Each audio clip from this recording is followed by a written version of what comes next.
Our session this hour is Tour Directors, Tour Guides, and Taxes. Don't miss out on deductions, especially for your 2020 tax returns.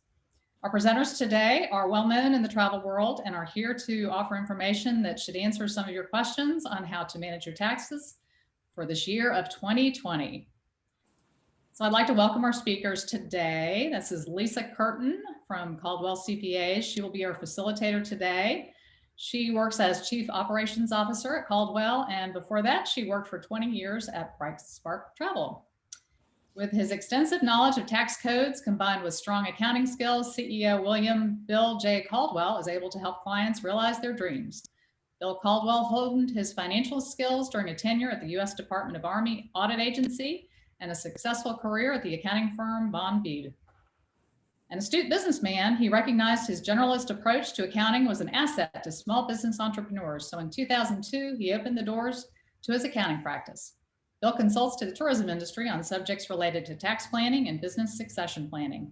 As a sought-after speaker, Bill presents to many trade associations and business owners, including CITA, ITMI, NFTGA, and also IATDG.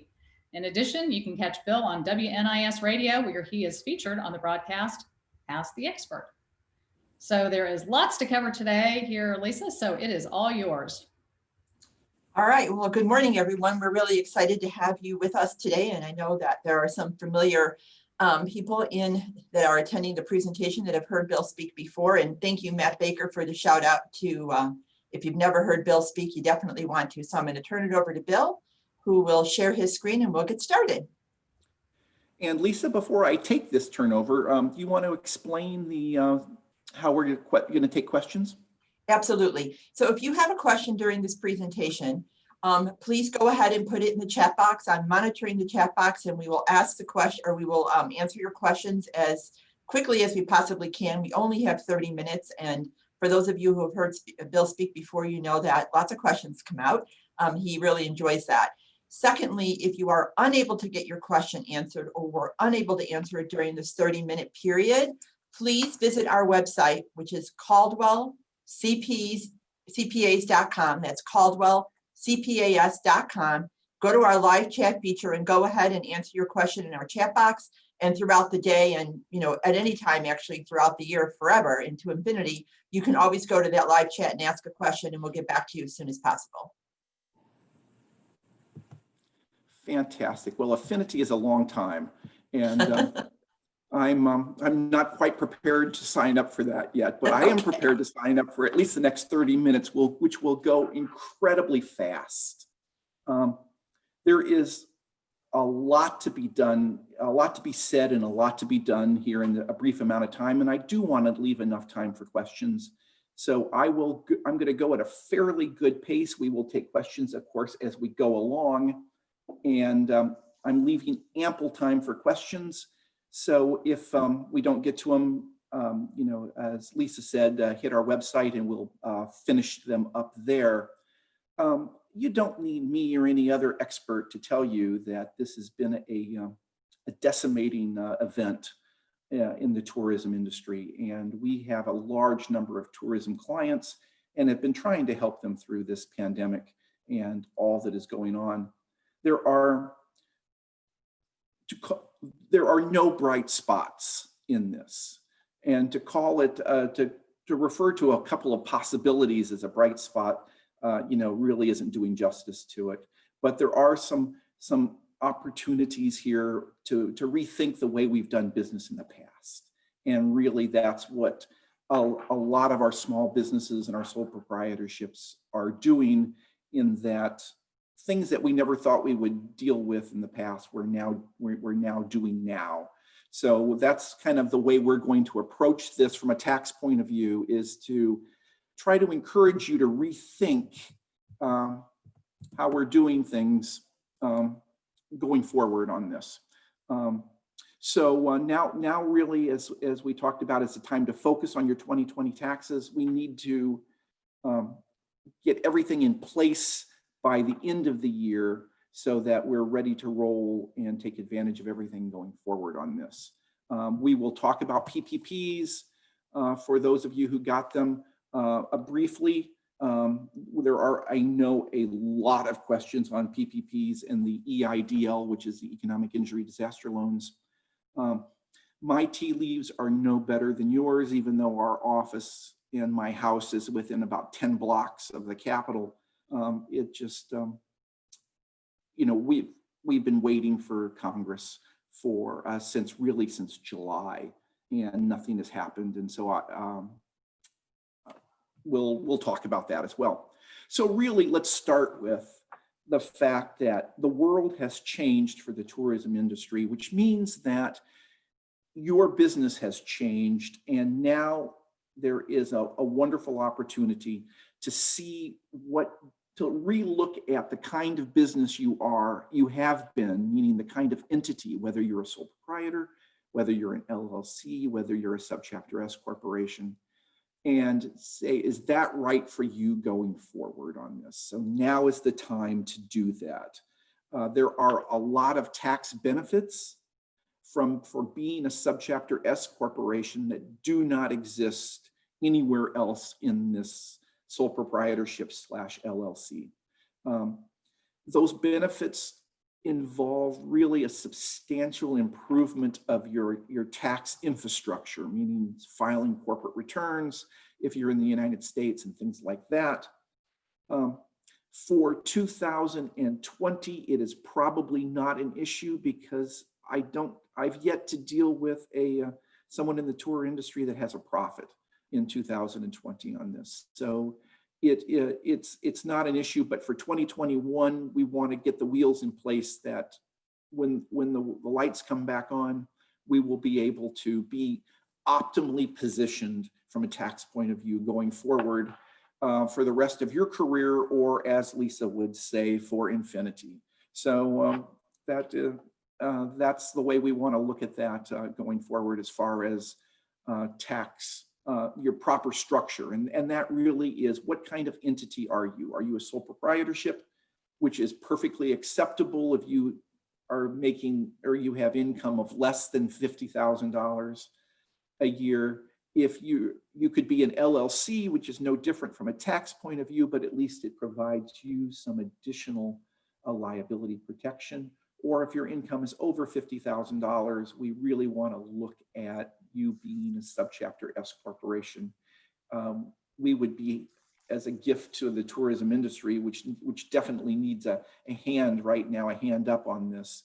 Lisa and I would be glad to have those conversations with you over the next 6 weeks at no charge on this, just to make sure that you're in the right spot and our team is well positioned to deal with that.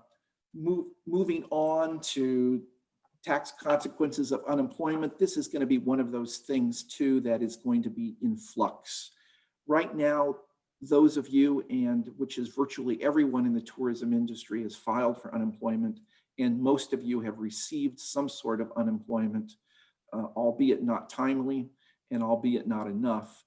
But as of the way the law stands right now, that income is going to be taxable to you. The good news, if any, there is that it's not subject to Social Security taxes, i.e. self-employment taxes in the United States, but it is going to be taxable to you, and that is probably has a good opportunity of changing.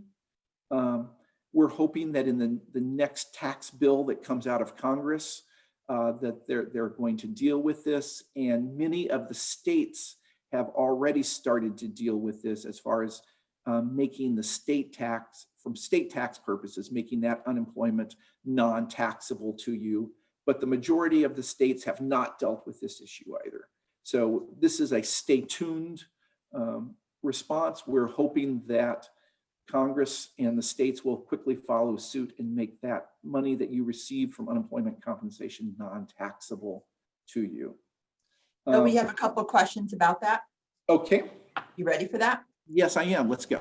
Okay, so one of the questions is, if we collected the PUA or regular unemployment, right? yep, or regular unemployment for all of 2020, they had no other income, can we still deduct recurring self-employment expenses we encountered?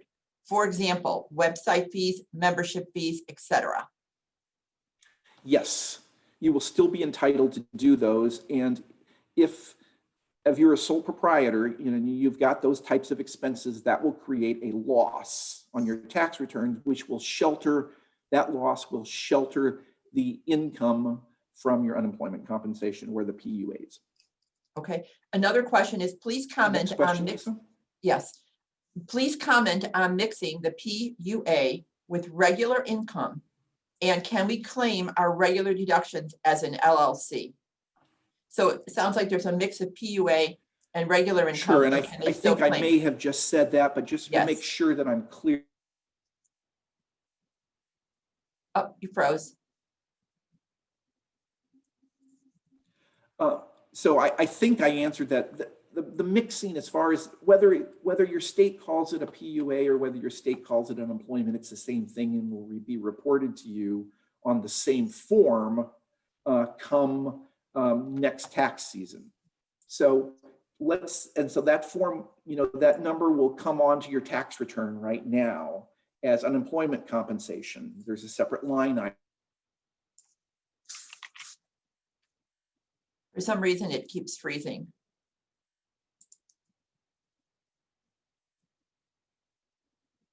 Bill, you froze. Can anyone hear Bill?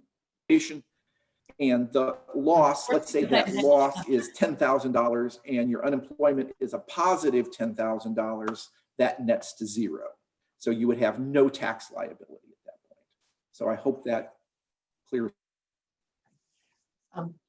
Bill, I'm going to suggest that you stop. I'm sorry streaming about your that. video. Okay, am I open now? Yeah, I would maybe stop streaming your video and just do audio because it keeps freezing. I will text him. So if you can screen share my presentation then, Lisa. Sure. I'm stopping sharing. No, you're stopping your streaming of your of maybe your Right, video. which is also the sharing of my video. That's very true. Okay. There. So you can hear me and now you can see the presentation, which Right. hopefully this helps. Yes, Lisa? Yes, can everyone see my screen? Yes. Okay. Yes, we were great. on that. All right, I will pull it forward. That's where we are. Sorry for that delay on that.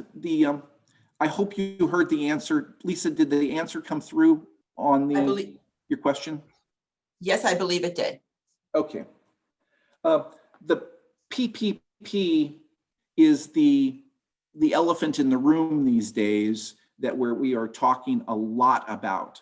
And the fact is that many of us received PPP money. That money that we received will not be taxable to us per se. Right now, we have begun filing the forgiveness applications for the PPP money. All of you will have wanted to select the 24-week period. If you are a sole proprietor, do not select the 8-week period because there is no way that you can get total forgiveness on the 8-week period for a sole proprietorship with no other employees on this. So everyone does want to get the 24-week period.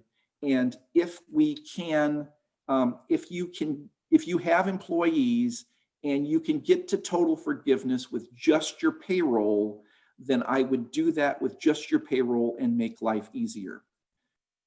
The Small Business Administration, in coupling with the IRS, has made this really more complicated than it needs to be as far as getting forgiveness. Congress, on both houses of Congress, each of them had passed a simplistic form which just basically said if your income was under $50,000, then you did not, if your PPP money was under $50,000, then you do not need to, you need to file the form, but not the complicated form and not the one that requires all of the attachments that needs to be done on it. Right now, there are 3 forms it's a 3508S, 3805S, the 3805EZ, and the 3805 period, just with no letters after it. For those forms, the 3508S is the simplest, and so the S stands for simple. If you're under 50,000, you're eligible to file this form. And it is not horrific. If you elect the 24-week period and you have had more than $50,000 in salaries to you and your staff, with your salary not exceeding 20,000, then you can use this form, and with just the payroll, supply the payroll information, preferably from a third party provider like IATDG, and you can get that done and filed and be done with this and get total forgiveness. All of us will get total forgiveness. So whether you received $50 or $500,000, you're going to get total forgiveness and not have to repay any of the information, any of the monies that was advanced to you, because you have been regulated and harmed by state and federal government regulations on this. So you will not have any problem getting total forgiveness. So I want to take that worry off of all of your plates on this. There will be no problem with getting total forgiveness on that money. The problem is just going to be filling out the form and deciding which form you need to fill out. And once again, I'm sure we'll have a plethora of questions about this. And Lisa, you can interrupt me in just a moment on that. Yes. Really the only question you're going to have is going to be, which form do you need to fill out in order to get this forgiveness? Now, let's take some questions on that now then. Sure, and sorry about that with the screen share. For some reason, my screen kept freezing too, so I apologize for that. One of the questions are, I'm a solo tour guide with an LLC, and no one has been able to tell me if I was supposed to document my paying myself as an hourly employee while I updated the website, did social media, or took marketing workshops. Would you like me to repeat that one? No, I got that again. And so the answer to, and so restating the question for everyone to make sure that we're understood this, because this is going to apply to a vast number of people on this. It is a sole proprietor and who would have received then $20,833 at a maximum as a sole proprietor from PPP money. That means that if she or he took that $20,833 and paid it all to themselves over a 24-week period, and paying to themselves meaning that they used it for any way that they want to use that money personally, then they can get total forgiveness on that amount. It does not have to be done as far as a salary, because a self-employed person, sole proprietorship, cannot pay themselves that salary. All they have to do is file the Form S, the 3805S, and attach a copy of their 2019 Schedule C that they filed with their tax return, and that's all they need to do to get total forgiveness for a self-employed person with no employees on this that did not take more than $20,833. Another question is, I'm a sole proprietor. This year I bought $1,000 worth of supplies to pivot to virtual tours, office supplies, video editing equipment, etc. Normally purchases are offset by work I'm hired for. This year it is not. Am I still able to write off these things? Yes. Okay. I can expand on this, but I am conscious of the fact that we've got a limited amount of time. But Exactly. the answer is yes, that will create a loss on their tax return, which will shelter any other types of income that they have received in 2020. All right. And then another question is, if someone is collecting unemployment and they're not having taxes taken out of their unemployment, should they still be filing quarterly estimated taxes?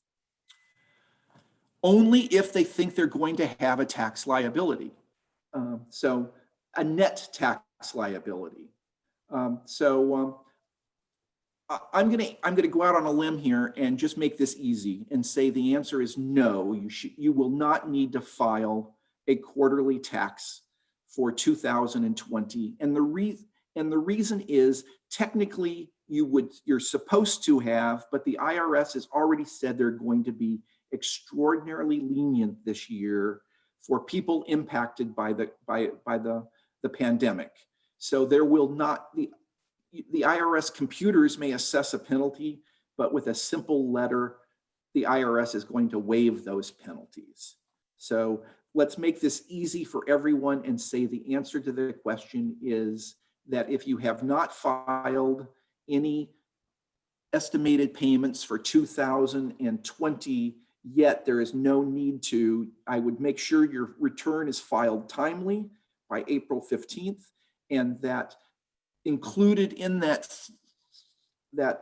filing of your 1040 would be a form 2201, which is a penalty abatement form, and you just say no estimated payments made due to pandemic and be done with it. So let's not make this harder than it needs to be. It's already hard enough. Next question. Yes, my PPP covered 2 employees for 2 months. There was only a small amount of excess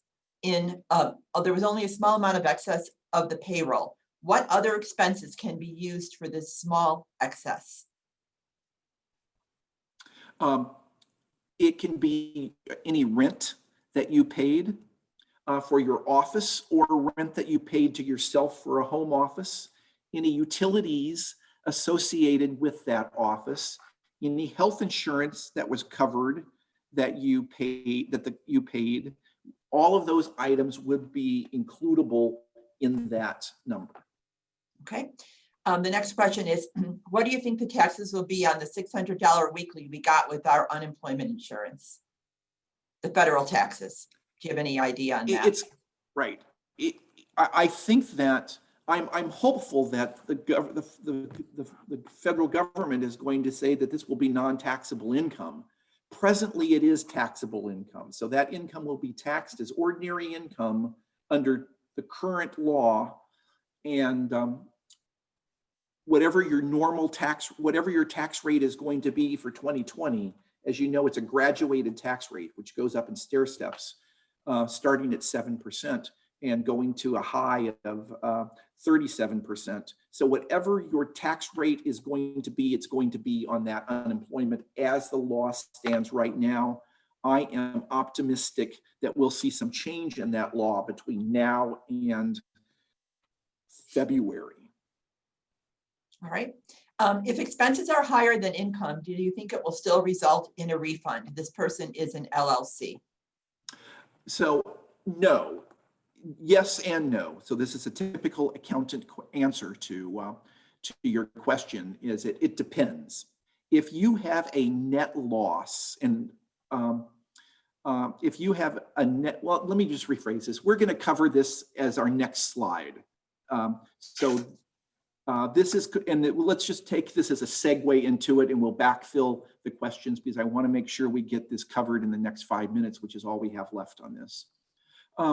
So Lisa, can you go back to sharing your screen? Yes, I'll do my best on that. And I hope that it works.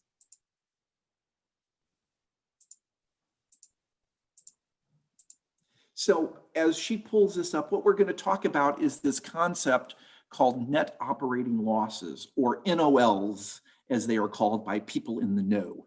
So if you have a, let's go back one screen, Lisa. Yep. So if you go back one screen, you'll see that we're talking about carrybacks losses. So those are called net operating loss carrybacks. So in order to qualify for that, your business would have to have a loss, which is not going to be difficult in 2020. If that loss exceeds the rest of the income of any kind of income that you are reporting on your Form 1040.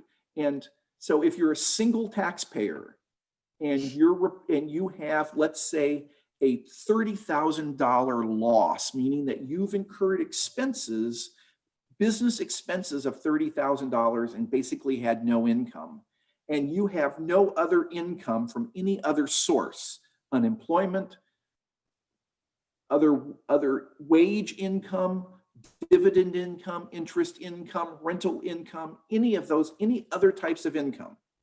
So if you've got nothing else, you've got a $30,000 net operating loss carryback.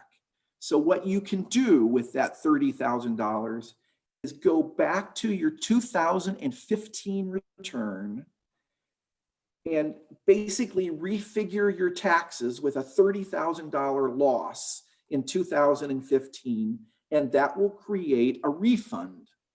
Those refunds will be refunded to you. If you still have a net loss in 2015, then you take that remaining net loss and carry it to 2016 and refigure your 2016 income and get a refund then on that. And if you still have a net loss, you go to 2017. If you still have a net loss, you go to 2018. And if you still have a net loss, you would carry that loss forward into 2021 on this. So it gives you an opportunity to be refunded taxes that you have paid in 15, 16, 17, 18, and 19, depending upon the size of your loss. So in your 2020 taxes, you've got no income. You've got this $30,000 losses. If you have paid in no taxes in 2020 via wage withholding or estimates, if you have chosen to make estimates, then there is no money to be refunded to you for 2020. So that answer to the question that you posed, and I'm afraid, am I still coming through, Lisa? You are still coming through, yes. Lisa, are you hearing me? Yes. Okay, great, thank you. That the answer of no is that if you've paid in no money in 2020, you can't get a refund for 2020. But if you have paid in tax, if you take that loss and carry it back to 2015 and start the process there, you can get a refund from 2015 on. That is high level tax. It is really confusing, and I know it will have generated some questions. Lisa, did everybody's freeze, or did their eyes just glaze over as I was having that conversation?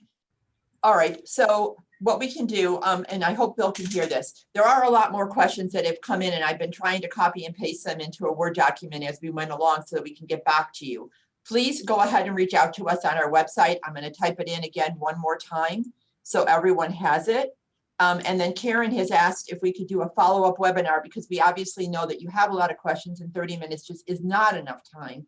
But yes, we can do a follow-up webinar. Thank you so much to both of you, and we will reconnect with you. And I apologize for the short amount of time and a few technical glitches, but we will get all this together and give you some more time next time. Thank you again, everybody.